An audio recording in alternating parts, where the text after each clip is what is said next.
From Montgomery to Hill, Greene County and Paris, Portia taking on the black belt, and she ain't scared. Marengo County, something county, Will, Cops, and Barbara. Interviewing everybody, sister, brothers, and mamas. It's Portia.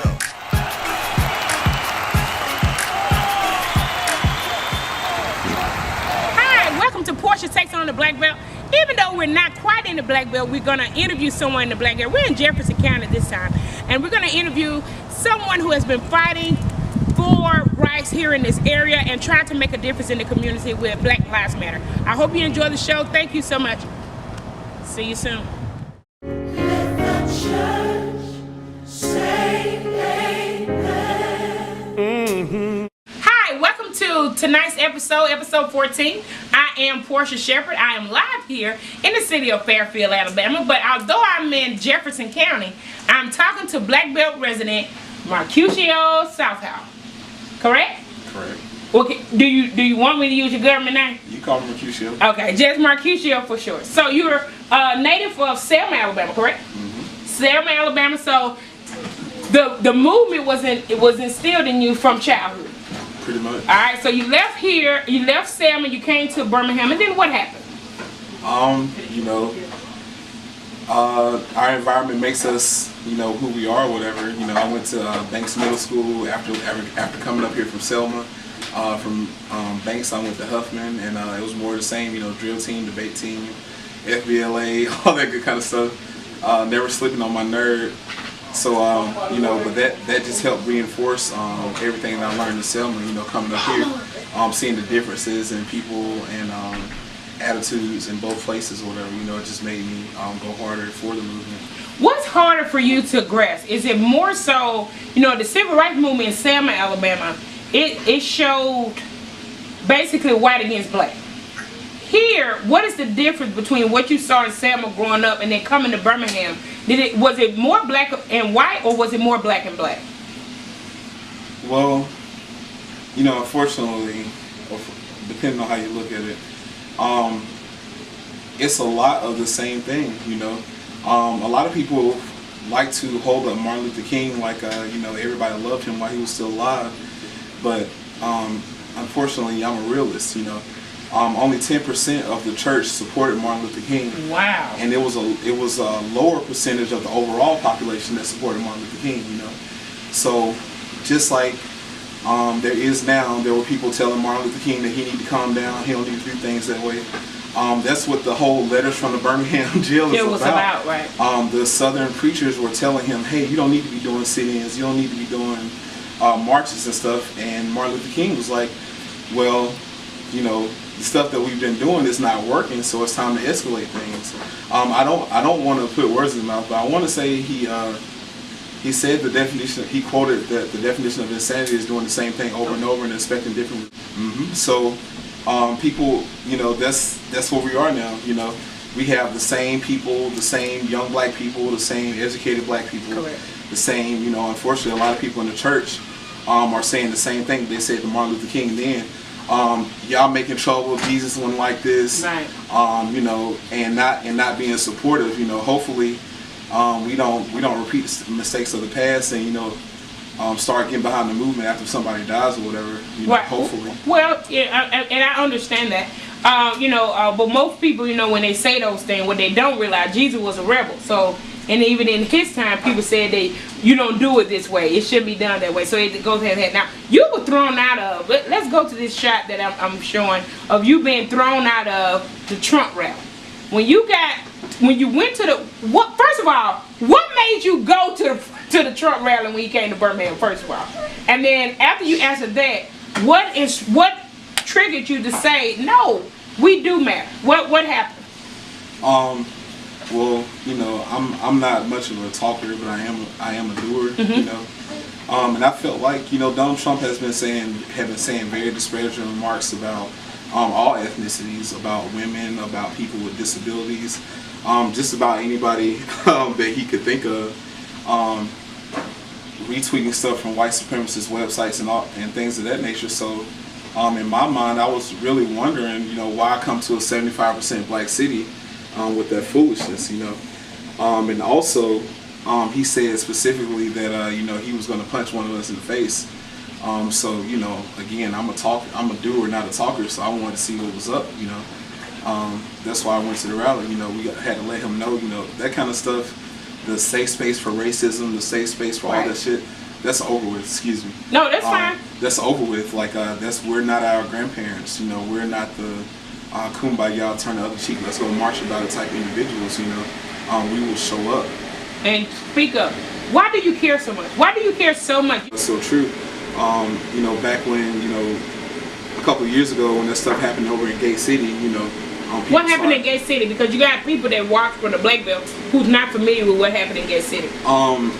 There was an explosion over at Gate City. Okay, one person died. A sister had to throw her kids out of the window to keep them from burning alive in the fire plume that was left after the explosion. She went to school with me. Her name was Vantronice Goins. Wow. My sister, Simonia Southall, stayed across the crosswalk from the explosion in the same, you know, area, whatever. But after that happened, the housing authority hired security to keep the residents from coming up and complaining. The people's water was contaminated. They had increased police patrols in the area, and increased the gas people were coming around checking everyone's houses. Numerous houses had gas leaks. Numerous places had gas leaks. They kept the people away from management because they didn't want to hear what they had to say. So I started reaching out to some people I knew, trying to get them lawyers, trying to get them water, trying to get them taken care of. And people started paying attention, you know, to me start doing stuff then. But you know, I've always loved my people, you know. And me having 4 little sisters definitely makes me a little bit of protector, you know, a little bit. But that's who I am in a nutshell. You know, I don't do any of the stuff I do for fame. Like, I mean, you see the clothes that I have on now, whatever. You know, I'm not flashy. I don't have on no button-down suit. My clothes are like have Clorox splashes on and stuff like that. I do it, like I said, because I care, and I would like to be able to live with myself more than happiness, you know. All right, quick question. Why not do it the legitimate way? Like, you get ready to go on patrol tonight, right? Yeah. Okay, what is that patrol that you're getting ready to do that you started in your community? We're going to be patrolling over in Fairfield. You know, Fairfield right now is in flux. The police department isn't getting paid. The politicians have all but abandoned the city. Correct. So we feel it's up to us to protect. Fill that gap. You know. Absolutely. So we're going to be patrolling over there from the American Legion over to the projects over off of Myron Massey. But I mean, we have to, you know, we can't just talk when it's time to do stuff. We have to do it. Do it, right. And as far as doing things the quote-unquote legitimate way, what has that gotten us? You know, again, Einstein said the definition of insanity is doing the same thing over and over and expecting different results.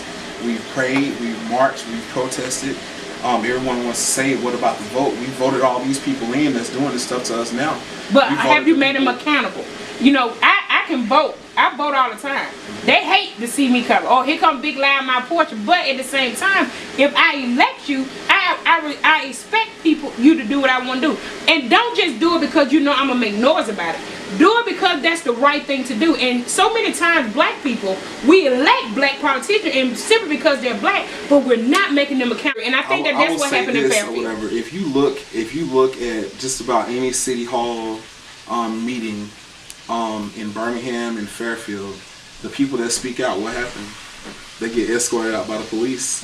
You know, same thing with Black Lives Matter. You know, that was us trying to do stuff the right way, quote unquote. And what happened? Like, we were tased, we were beaten, we had guns drawn on us. What's our incentive on doing things the right way? Philando Castile did everything the right way. Where is he right now? Who's Philando Castile? Okay, yeah. The guy that got killed in the car with the gun. Okay. Yeah. But he did everything the right way. He was a law-abiding citizen. He went to school. He worked for a living. He complied totally with the officers, and he's dead right now. Right. Martin Luther King did everything the right way. He prayed. He marched. He quoted the Bible. He was well-spoken. You know, he got his brains blown out. You know what I'm saying, on a hotel balcony. So again, what is our incentive on doing things the right way? 2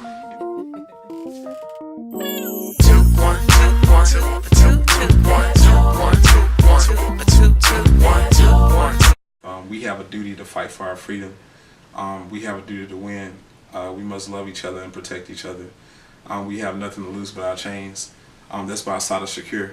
And I think it's still very relevant now, all of it, you know, to what we're trying to do, to what's going on. We have to get involved. Like, we have nothing to lose at this point. All right. Well, you heard it from the king's mouth. This is Mercutio with Portia from Portia Takes on the Black Belt. Shout out to the Lees for allowing us to use their home. We appreciate it so much. We thank you. And I'm going to enjoy the spaghetti and chicken. Yes, I found out. Okay, so thank you so much for watching the show. I appreciate it. Powerful message that Mercutio gave us today. You know, when I asked him to do this show, he wasn't quite sure, but I'm glad that he did it. Thank you so much. And I hope your message was conveyed, and I hope people listen. Thank you for watching Portia Takes on the Black Belt. Continue to share on Facebook, and subscribe on YouTube. Portia Takes on the Black Belt. Bye-bye. This is another Too Cool production. Well, the kingdom is my business, but now this right here is personal.